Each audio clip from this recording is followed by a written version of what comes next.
Hi everyone, welcome back to the Beadaholique Design Studio. I'm Kat Sylvia, I'm joined by Julie Bean, and today we are welcoming our designer from Becky Nunn, from Nunn Design, Becky Nunn. So welcome so much, and thank you for joining us on this live stream. So this is sort of a little something different if you've joined us on Tuesdays before. We usually do our beading break, but we had Becky in-house doing some great videos for us yesterday, so we wanted to bring her back to kind of showcase some of the techniques that she has been doing some videos on for you guys. I do. So welcome. Yeah, welcome. And you were taping until late. How many videos did you end up doing? Well, Chris kicked me out around. He said I only had it till 4:45, so we didn't quite finish, but we did pretty good. Good. Yeah. Good. And those are all going to be on the Beadaholique website and YouTube in the coming weeks. So stay tuned for those. And this is a little sneak peek of what Becky created in them. Right. So we shot a series, I think, of 7 videos total, really focusing on resin. And we're going to walk you through some of the techniques that we did. So we can start all the way over here, if you're ready. This technique right here is using Nunn Design resin. It's a 2-part resin. It comes in a little kit like this, so it has the stir sticks, it has everything that you'll need. And then we also use some of the colorants from the casting craft. And with these colorants, you can mix any color that you can imagine. And we've done these pieces here with just the regular white, so there's no mixing. But you can make any Pantone color that you can think of. And we actually do have a PDF that we're willing to share with Beadaholique and love for you guys to see, where we've mixed many different colors of resins that, I'll show you some of the examples, and this is talked about in the video, but it shows all kinds of different Pantone colors that you can make. And my team, Heather Thompson, mostly did all of these samples showing like the different formulas of the colors. Wonderful. Yeah, like how many that. drops Right. of each. Yeah, what you'll need in order to create these different colors. That is great. And that's so helpful because you look at these colors. Like I was looking at some of your samples here. I'm like, oh, that's so beautiful. How did you get that color? Right. And if you were to try to experiment on your own without the recipes, Right. it would be a lot of work. That's what they are. They're recipes. Yeah, the recipes and formulas of how you can make all of these interesting colors using these, mostly these colors, these 5 colors, primary colors. And Well, that's good, yeah, because if you want to start somewhere, you know, sort of the 5 to get, Right. To really get you started and be able to mix all those colors. Is red in there? Red's not up here, Yeah, but yeah, we have this. Yeah. So there's also the red. The red So- to make the pinks. In this video right here, I'm discussing how to mix the resin, and then I discuss how to colorize the resin and talk about the formulas, and then how to use it on flat tags.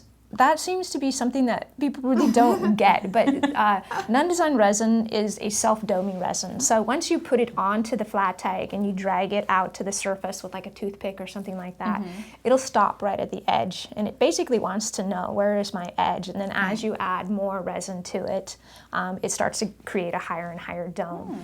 So these pieces are done using that technique.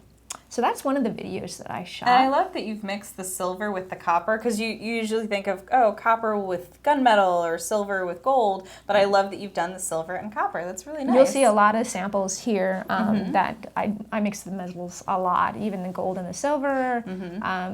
I'm just recently started to really like sterling because there's certain applications where it looks just really stunning, and on the really contemporary pieces, that's where it really shines. So. Yeah, and I feel like it actually accentuates both. You have the light and the dark, so the light looks brighter and more brilliant, right? And the copper looks richer, right? So for the most part, just a full disclosure on the white, I have had that kind of turn into a little bit more of a beige. Have you guys had any experience with over time? Over time, right? A little bit. Yeah, but all of the really vibrant colors I haven't had that experience with, but it's mostly on this white. Even when I have the colorant of the white and then I put another clear hit over the top of it, I'll still have the white slightly fade in color.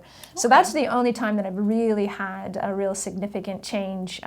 But with like any jewelry, you want to store it in, a plastic bag or some sort of way in which it's not exposed to the air, and then therefore it won't tarnish as much or change. Does sunlight affect resin? You Would know, that cause it to possibly yellow a bit? it does with time. Okay. UV resin, which we also work with, which is the gel de soleil, that does not yellow with time. Okay. Because it takes the sun to activate it. But a two-part epoxy resin, such as the Nunn Design resin, and many of the resins that are out on the market, it will slightly change. You really can't see it very well unless you like leave it on your windowsill for months and months and months. But like if you find old costume jewelry, you know, sometimes you find that that's a little bit yellow. That's resin, and it takes that many years. I mean, so we're talking many years. It's just on this white that I have seen that, you know, it's not that the resin I think is changing in color. It's the colorant that's changing in color. Interesting. So anyway, that's pretty much my only disclosure on the white, because people love this that's look. Good to know. They love this look, and I just keep on trying to say, okay, let's just be clear. Relax. It might be beige by the time you put it out there to, you know. Antique. Yeah, right, I was just thinking, like, just do a design that you think, well, that would look good. Right, It will age well. Yes. So what's really fun too about the colorants, as you let the colorants sit in the cup and it starts to get a little thicker, you can actually start to do things like on I think there's a triangle one where it's just on the bottom right there. So you can put the resin just where you want it and it'll stay. Oh yeah, I noticed that with this sample over here. Right. I was looking at that little paddle. I was like, oh, that's so cool. Right. So as the resin, when it's first right out of the cup, you know, everybody's in a hurry to use it. But as it starts to lose its pot life, its time in which you can work with it, and it starts getting really thick, it's great for all sorts of things. So, you know, it's just one of those things that when I'm mixing resin, not that I did this yesterday, but when I'm mixing resin, I'm really thinking about how am I going to use, because you have to mix a whole cup. Right. And it's super easy. I mean, that little cup goes a long way. I would say pretty much all the samples on the table could be made with just that single cup, because we're just putting a very fine tip. If you start to fill bezels, that's another story. Yeah, I was going to say those open back bezels especially. Right, but these pieces are all where it has the technique in it and it's filled, and then this is just a surface layer. So that resin goes a very, very far way. Right. Yeah. So anyway, so in the first video we talk about how to colorize resin and how to use it on the flat tags. Then the next video, let's see, they might not come up in this order, but the next video we're going to talk about is how do you embed. And in this case, we use the Preciosa seed beads that you guys have on the Beadaholique site.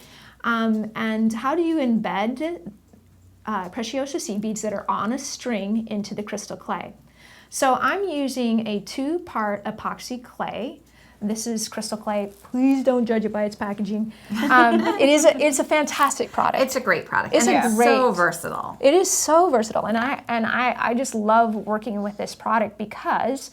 Again, it's a 2-part resin, but it air dries, and you have 2 to 2.5 hours to work with the clay before it starts to harden. So for a beginner or for somebody who's just learning, this is a great product because it's very forgiving. You can take it out of the bezel, you can clean it out, you can try it again, you can try it again. Right. So for those who are just like, you know, they want things to be perfect and they want them to look really good, this is a great product to work with because you can change it and alter it very easily. Pinch it off, put in a little more, you know, and alter it.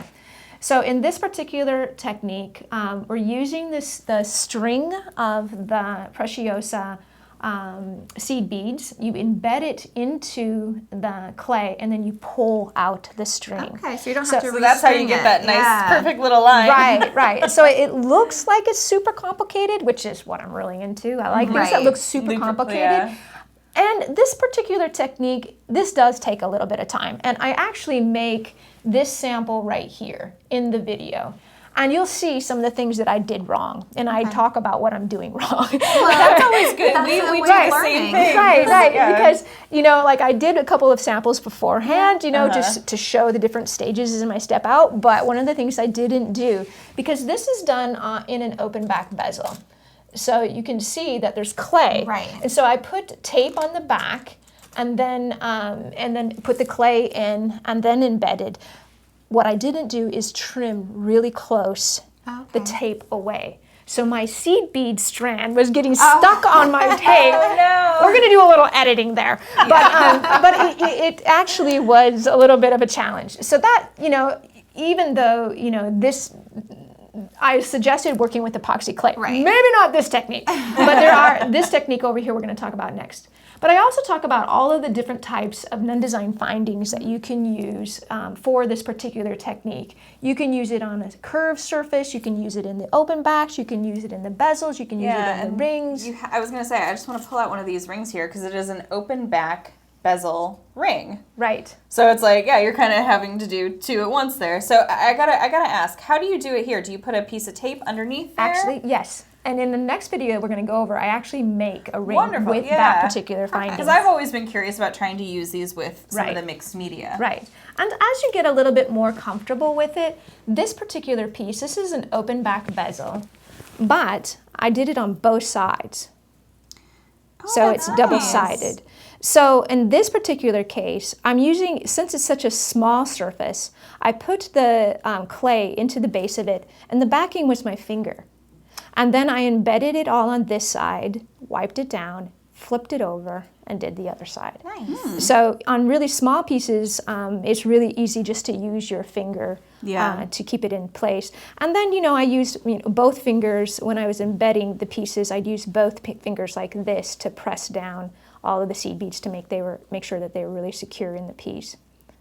But you can do all kinds of fun things. These are, let me go ahead and pull this whole thing if you don't mind, Chris. I'll just show. So here's some examples of how you can use them with the earring findings, just doing the simple embedding. Here's an example of how you can use them in the little Itsy bottle on the top part. And then, I did a bunch of pieces, just all kinds of little findings, and you can mix and match and then make them into a solid piece like you're seeing right here in this charm bracelet. So, well, and I love how in some of them you really do see the color of the crystal clay, and then in some other pieces you've kind of covered that up by adding more seed beads, so you kind of can judge how much metal you want in there. Actually, what I didn't do in the video is what you're talking about.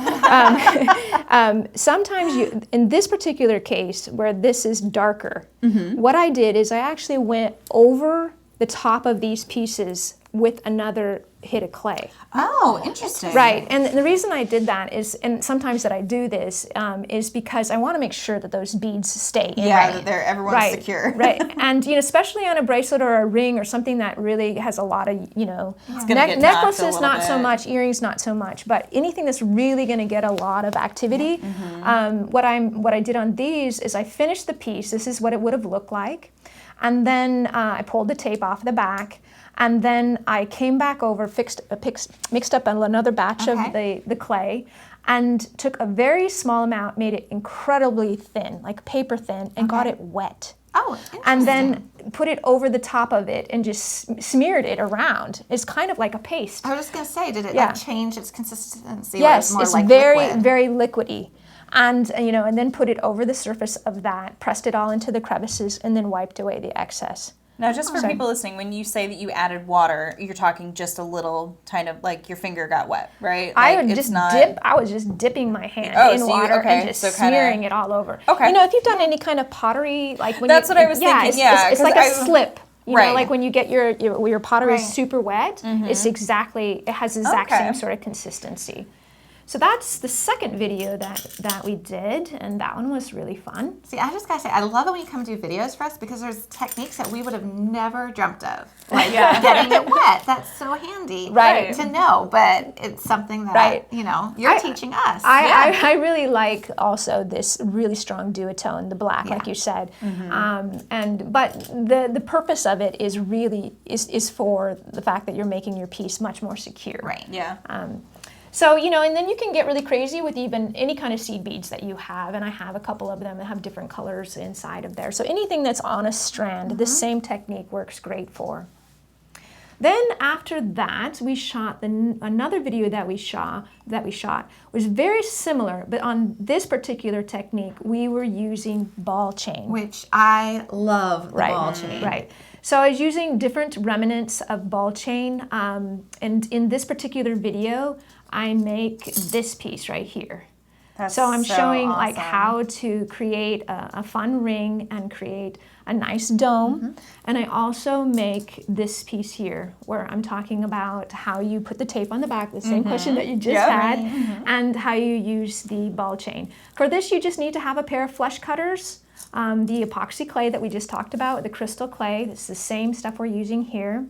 And then you just embed the pieces right in there. Right. And then once you get that technique down, there are so many fun things you can do. You will feel clumsy at first. I just have to tell you that it's something you have to learn, because you're working with these teeny tiny pieces and you're embedding them, you're trying all these different things. But then as you start to get more familiar, you can start to use them on a curved surface. And here's some different examples of how you can even mix them with rhinestone chain. You can use ball chain. You can do all kinds of different things. And these are all of the different non-design findings that you can use. But it's not limited. It's just whatever you can imagine. This, again, is an open back bezel. So it's showing the back with the clay. But that's the front. And here's one of the channel beads and showing how you can put different colors, mixing the different rhinestone chain together. And I'm just going to add, for people who aren't familiar with the epoxy clay, she's not adding glue. It's sticking right into the clay, which is so handy. That's what epoxy is. That's what epoxy is. So if you've never done it before, when you're saying embed, you're literally just pressing it into the clay. That's right. Which is so handy, and then it's actually gripping it. Right. So this particular, we're a distributor of this crystal clay, and I don't know if any of you guys know, but Betsy Youngquist, she is a fantastic mosaic artist. She does the most amazing things. Instagram her, because she's just, is that a verb? Anyway, she does the most fantastic mosaic work. And when I was interested in this technique and learning more about it, I sent her a bunch of samples and said, hey, could you give me your feedback? And she really thought this was a great product. Why I chose it in terms of distributing it is because in this little kit comes the 2-part epoxy clay, and it comes in a large variety of colors. I don't know all the ones that you guys stock. We carry quite a few, because we love it too. Primarily, I'm working with black, brown, and white. Those are the colors, because I'm pretty much covering them with things. Well, and we do have a larger package that has all those colors in it, so it's like a kind of neutrals mix, because they go so well together. So one of the things that I loved about these packages when I started to distribute them is it comes with gloves, which, when you're creating, and especially for the first time, I put a lot of time into thinking about people's experiences. Like, it's like, I don't know if you've ever experienced, like, when you start a new craft and you're like, oh, I'm so excited, and then you sit down and you're like, oh, I'm supposed to have gloves? I don't have any gloves. Can I use mittens? No, you can't use mittens. So, it had gloves already in there. So when you're using the 2 parts, this part here is what has the resin, and this is the colorant. So the A and the B. So you want to wear your gloves, although when I did the video, I didn't have my gloves on. And then it also has this great little applicator, toothpick. And this makes it super easy. It has beeswax on the ends. It makes it super easy to pick up things and put it in. And when I was doing this video, you'll actually see me. I use a toothpick because I couldn't find it at the time. But it just makes it super easy to pick up the little seed beads. If you have a little gap after you pulled your string out or something like that, you can add it on. So that's what we did in this video, is we used the ball chain and we used the crystal clay. And what's nice about this is it's not like when you want to make something, you have to mix the whole thing. You're just pinching off as much as you want, so it's just equal parts. That's right. And then this can still be saved as long as it's separated. So it's not like you have to mix a whole cup of resin, so it's a little bit different in that aspect as well. Right. So another thing about this too is that, you can store this. What I do, once I've opened these packages, I don't store it in just one Ziploc anymore. You store it in 2 Ziplocs, keeping these parts apart, because you don't want this to dry out. The color will dry out with time. It just gets hard. And if it does get hard, you can put it in warm water and it'll make it softer, but it's not as moist as when you first start out.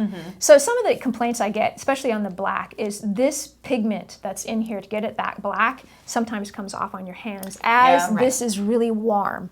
Like in the beginning of the day yesterday when I first started to shoot, I didn't have any pigment on my hands. And I was like, you're going to have pigment on your hands. But by the end of my shooting, I was like, see, this is pigment, you know. And you just use a wet wipe. Okay, that's, Yeah, just to wipe it off. So it comes off. Yeah, it comes off very easily. It's not going to stain you or anything. All right, so then since we're on the subject of epoxy clay, we're going to mix it up a little bit. And I did another video here. And this is using the black epoxy clay one more time.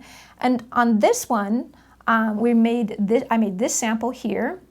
I don't have the actual samples to show you because as I was transporting it from the desk to over there to dry, plop, face down on the floor. At least the moon did. Anyway, but on this one, I'm using the same black epoxy clay and I'm using these Gilding Flakes. And these are so much fun. Yeah. And it comes in a variety of different colors. I think you guys are stocking the gold, the bronze, and the silver, right? And this supply is going to last you for a while. There's so much in there. You're just using a I would little. open it up, but it'll... and Chris will have a like little glitter. bit of a meltdown. It kind of just goes all over. But it's metal flakes that are just super, super thin. So in this example, in this tutorial, in this video, I show you how to mix the clay, place in the Gilding Flakes, and then mix and then pour clear resin over the top of it. And I talk about like how do you do it if you have a post earring, you know, how do you set up your workstation for rings to dry, things like that. That's good. So this is the next video that you'll be seeing soon. Yeah, I love those flakes. It's just so elegant. You know? Yeah, it's very just classic and just beautiful. One of the things I love about this technique is as you get more and more complicated with resin, it takes 2 pours or 3 pours. This I love because you can actually pour the resin on your wet, uncured crystal clay. Oh, okay. I was going to ask, fast. does it have to be dried? But Right. no, you don't have to wait 24 hours No. and then come back and do resin. Right. Okay. And so when I'm teaching, this is a great technique because you can do it with UV resin in 20 minutes. Oh, You yeah. know, so it doesn't have to, clay itself doesn't have to be cured before you put the resin over the top of it. And it has this great look. So after this, we're going to come on down to these samples here. And I did a video that was using the Nunn Design flat tags. And we have a variety of different shapes and sizes. And there's these pieces right here. I'm showing how you can use transfer sheets with the resin. So a transfer sheet, and I forgot to pull those out, but a transfer sheet is, there's a couple of different designs that you guys offer, and it is a film that is printed and has a paper back. And when you drop, you trim it out. I make this piece right here. This is the actual sample from the video. So I'm taking one of the transfer sheets, I'm trimming it out right around the bird and talk about, you know, hey, design-wise, you have to think about this because if you have a hard line, it looks funny. Yeah, you know, so I'm showing, okay, I have a hard line, I'm going to have to curve around his backside here just to make him look like he's not just cropped off, Chop, chop, you know, chop. or hang him off the edge and you look really funny. So that, you know, you can manipulate the image by cutting it certain ways. Then you mix your resin, lay a small little pool of the resin down on your tag first, and then you put your transfer sheet in a little dish of water, and it separates the film from the paper back, and then you just slide it onto the tag and pour a little bit more resin. You make it sound so simple, but I'm like, I would be so nervous to try to put it onto the wet resin. I mean, because are you trying to achieve the dome? No. So when you first have your first little bit, you want to put a tiny bit of resin down in the base. And that is because if you put the transfer sheet directly onto the tag, and I talk about this and I show examples, it'll give an iridescent look. It traps air underneath there. And so you can actually see that there's something funky going on there. I mean, but granted, somebody would have to be right up to you to see it, but you know it's there. So so you put a tiny bit of resin down. Okay, and that kind of acts as a little bit as a shield and a bond. Okay. Yeah, and it also prevents from air getting trapped underneath the transfer sheet, and that's what creates that iridescence. It wasn't smart. It was trial and error. Oh, I don't have the actual sample that I talk about. Anyway, you will see why, how I came up with this, because I kept on having this iridescence. And I couldn't figure out, like, why, how come I have this? And then finally, I actually was messing around and wanted to put a flat tag and didn't have a bezel or something that didn't already have some resin in it or on it, and did it, and I was like, oh my gosh. So I'm just saying, it's not that I'm smart, it's that I spent time, you know, figuring it out. So that's the next video, is talking about, and I do make it easy. It's a really good point that I'm showing how you're using toothpicks, how you're, you know, pulling this, you know, transfer sheet away. You're gonna, you know, might not have I make it look super easy. And I've done it a lot. And it's one of those things that you have to give your time to learn a new craft. You have to be patient with it. Exactly, you know. So it is super fun though, once you start to figure it out. And there's a lot of people who've taken my classes, like I do a Nunn Design Art Retreat and stuff like that, and I've had beginners, like they don't even know how to open and close a jump ring and come out with the most fabulous pieces. Wow. So I know it's totally possible, but it does take some time, you know, like I said, in the video, you'll see me, I'm using toothpicks like chopsticks almost. I'm moving the pieces around, and it makes sense. And it just takes time to figure that out. A little finesse. Right. Yeah, and I always tell people with resin to take your time, but also follow the steps. Resin is one of those things that you don't want to skip a step. Okay. Hands down. Yeah. I don't know. I'm like one of those people who never reads instructions. But I like to watch videos. Yeah. You know, and it's super easy for me to kind of intuitively figure it out. And sometimes I just watch them in fast motion. Right. Got it. Right. You know. But don't watch these videos in fast motion. Yeah. Actually watch and listen to them, because I'm talking about things that took me years to figure out. Yeah, it's all your experience. It's all my experience, and you know, I'm talking about, okay, if you don't trim your tape, it's gonna get cut on your sleeve. Trust me. Right. You know, it's like it happens. I've even had my cat jump up on the table and sit its furry butt into my white resin before. Anyway. Yeah, there are, like, there's all kinds of knowledge, because we've spent a long time practicing. Right. And so I put everything on a business card, you know, so I can move the resin around, and it's purely because my damn cat sat on my resin pieces once. So the cat got a haircut. Well, I remember. No, I did not. I felt she should walk around like that. Anyway, so the next video that I did was this one right here. So it's very similar in technique that we learned. So one of the things that I really like about the Nunn Design product line and a lot of the techniques that I teach is that they all build on each other. Oh yeah, they work together. They work together. And so you put resin with epoxy clay, you can mix all these things up, and you can come up with your own combination. Right. It's kind of, I say it's like Legos for jewelry makers. Building blocks. They're building blocks. And so this next one is I'm using a colorized resin that we talked about in the very beginning over here on the flat tag. I'm using them in an open back bezel. Okay. Again, I put the tape on the back, and I talk about the tape and how to remove the gooiness that sometimes happens with tape. And then mixing the colorized resin, pouring it in. This is one of those 2-pour things. So I put the first color in, and you can fill a lot of bezels with your colorants. And then you come back the next day, and you add the transfer sheet and use clear resin on the top of that. Okay, so in that case, you do want to wait. In that case, you do want to wait the 12 hours, just until the resin is firm enough that you can come in and put your second layer on top. Got it. You're removing your tape when it's in that soft cure stage, so that you can easily remove it. If you have any overpour, it just peels off. At 12 hours, resin is at its beautiful soft point. And there's a ton of techniques, even with, you know, soft cure resin. You can cut it, you can sculpt it, you can, I mean, it's super fun. So you time your pours, like you do it at 8 in the morning, so it can be 8 o'clock at night when you're trimming, or you do it at 8 o'clock at night, so it can be 8 o'clock in the morning. I mean, and there's like some techniques, it's like, okay guys, if you don't take this off, like I have this one technique where it's on the clay squishers, I don't know if you guys offer those. So you take an open hoop, you mix your resin, and just when it's like, I can't even scoop it out, you pour it right onto this texturizing pad.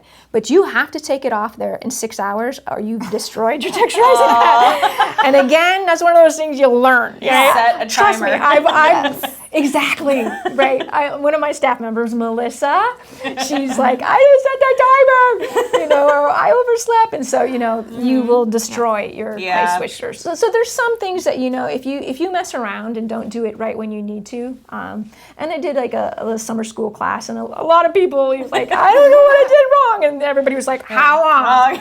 It's all about the timing.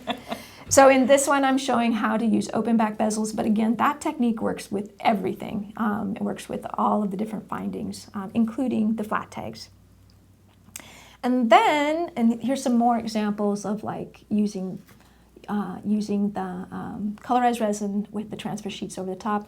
And here's a little shot of the technique that we did over here. So again, you can start to blend all of the different techniques together. Then, and actually this is the piece that I made. We talk about Astrology. I love that. Yeah, That's it's so just cool. super fun. And that again is in an open back bezel, showing how to do that. There's also some other fun samples here that I wanted to show you. In the first video that we talked about, this is actually not much of a flat tag. It actually has a really strong edge. A hard edge. It has a hard sloping edge. And I wanted to show you this. I didn't do the actual video using a piece like this, but this is ideal again for when the resin starts to set up and is starting to get really thick. Okay. It just is great. It just goes right to the edge and it'll stop. It's a little bit more tricky to do this when your resin is just like really super liquid. Right, yeah, fluid. And once a person starts working with resin, you're going to kind of understand what we're talking about a little bit more of like when it starts to get a little bit stiffer and harder versus when you first mix it. Right. My big tip too is watch your heat, because I know we did it once on a 100-degree day. Yes. And we had mixed it and we put a little, I think, green transparent in it, and we had this mixing cup and we let it sit for like 3-4 minutes. And it was like a popsicle. Yeah. You could turn it upside down. Our stick was stuck in it. It was as hard as a rock. And I was like, oh, okay, so maybe not in 100 degrees. So so in the back of the Nunn Design kit is some really great instructions, and it also has some links to If you like to read instructions. Which you will. Just because I said I don't read instructions doesn't. I highly recommend you read these instructions, or watch the videos and watch them all the way through, because like you said.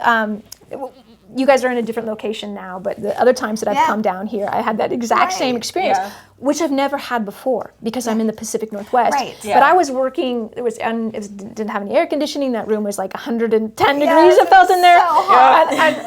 Our air conditioning was broken. Right. And so, it was like I would get like halfway through the video and I'd be like, I gotta like slice in another shoot because my resin is already hard. Yeah. So yes, like those who live in Florida, like summertime's not the best time to do resin. And I learned from my students that summertime's not the best time to do resin.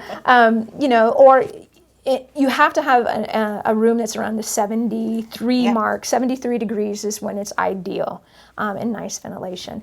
But it's a learning curve. And one of the things that's unfortunate about resin is when it started to become really popular and really peak, everybody was using ephemera. They were all wanting to use photographs, and they were all wanting to use paper. And unfortunately, that's probably one of the toughest techniques. Very hard. It's really, really hard because there's so many variables and so many chemicals that go on in the printing, that go on in the papers, that go on all of these different things. And so everybody was starting out, okay, you have resin, I'm sure, and you haven't done it because you probably tried it. But, you started probably with that hard technique. Super hard. Yeah. Right. And so some of the things that I'm showing you, these are really simple in comparison to what you probably started out with, because you don't have to treat your papers.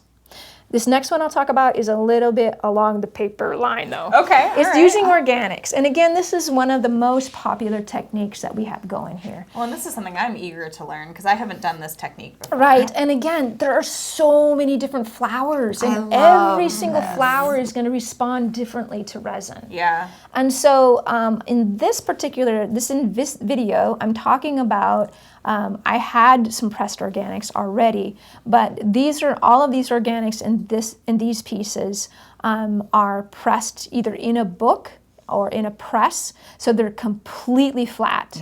because we're using them on flat tags. If you want to get into more dimensional, you want to use a bezel. And I didn't do that video here. I just did this particular video. And this is a great one to start out with. You're just... so pretty. So the trick in this, like we were talking about with paper, is that you have to treat your organics and you have to be patient. Because every single flower is, people are like, well, my bluebells work. And I'm like, I have no idea. You know, because sometimes different flowers, when they get exposed to the resin, even though you've dried them and you've sprayed them with a resin spray to kind of coat them and treat them, you won't know what they're going to look like until they hit that resin. Resin makes paper transparent, just completely, you know, and it will make flowers, different types of flowers, transparent. But I have a variety of different metals here, a variety of different tags showing the different ways in which you can design with them, you know, even on some of the darker pieces like this. Showing how that blue still really stands out. Beautiful. But it's really, they're really fun to design with, the organics themselves, and then make compositions.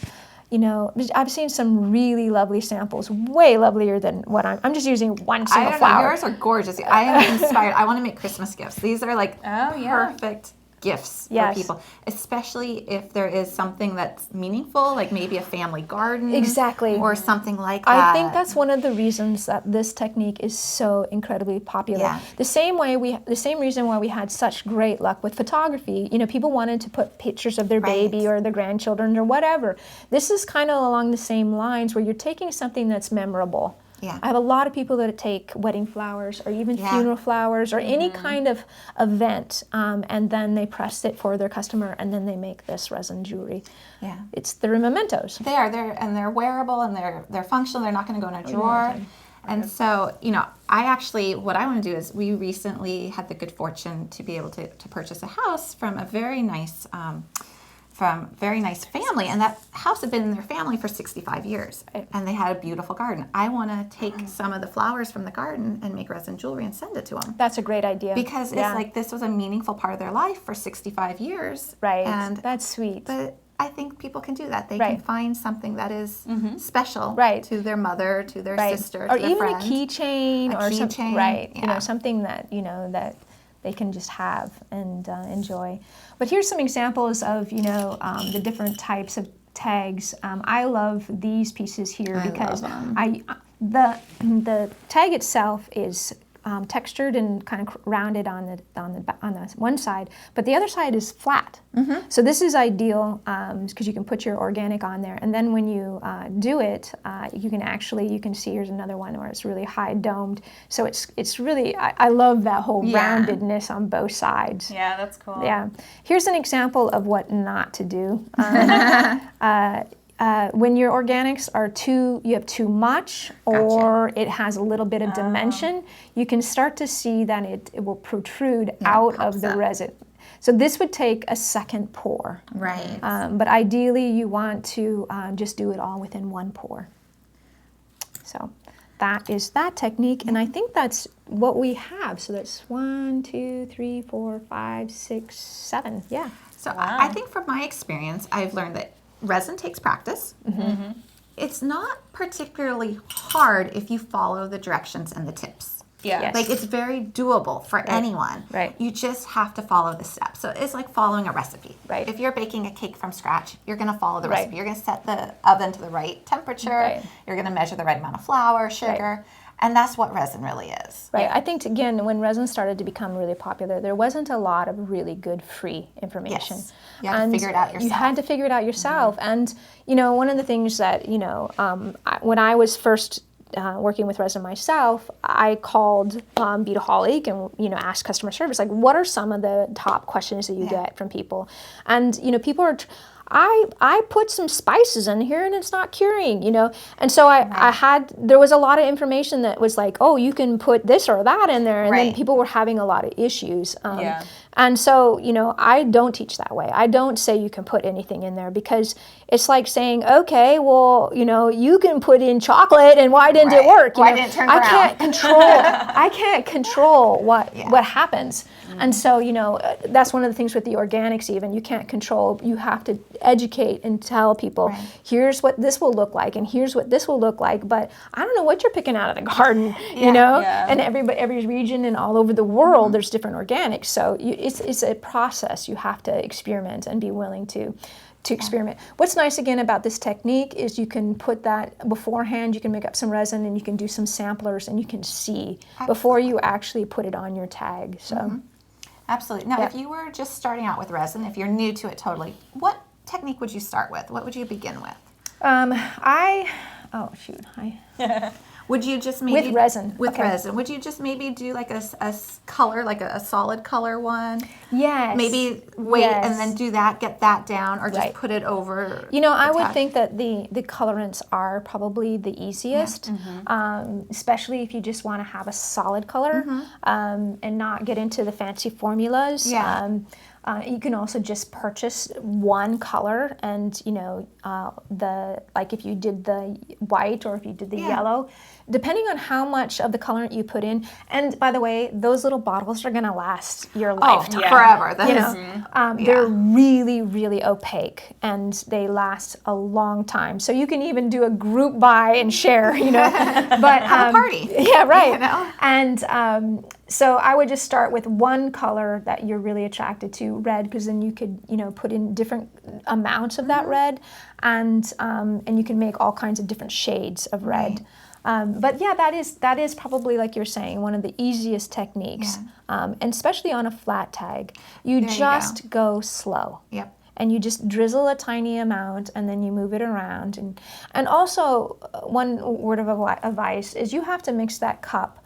The first or second or third pours that you do, you have to let go of your waste. You're going to have it. You have to allow yourself some time to learn this new craft. Absolutely. It's much better to just go slow and do it right and get the finesse that you'll need in manipulating the resin and such than to rush through everything because you're in a panic. Yeah, absolutely. So. And if we look at the size of that kit, you get so much resin compared to what you actually need. So if you do waste a few cups, you know, you do a couple pours, you're still going to have plenty. You could have every single thing on this table times what? 20 could be done with that kit. So times at least 10. So there's a lot that you have the freedom to experiment. All right. I don't think we should do this. Well, you guys are going to have to wait for more from Becky Nunn, but those videos will be coming out soon. So thank you so much for joining us live, and thank you, Becky, for being here and showing us some brand new techniques and stuff that we are eager to try. So it's a good time of year to try something new. Like Julie said, you know, people are thinking about making gifts for the holidays. So it's a good time to experiment. So thanks again for joining us, guys, and we'll be back here tomorrow for more from Beadaholique. Great. Bye.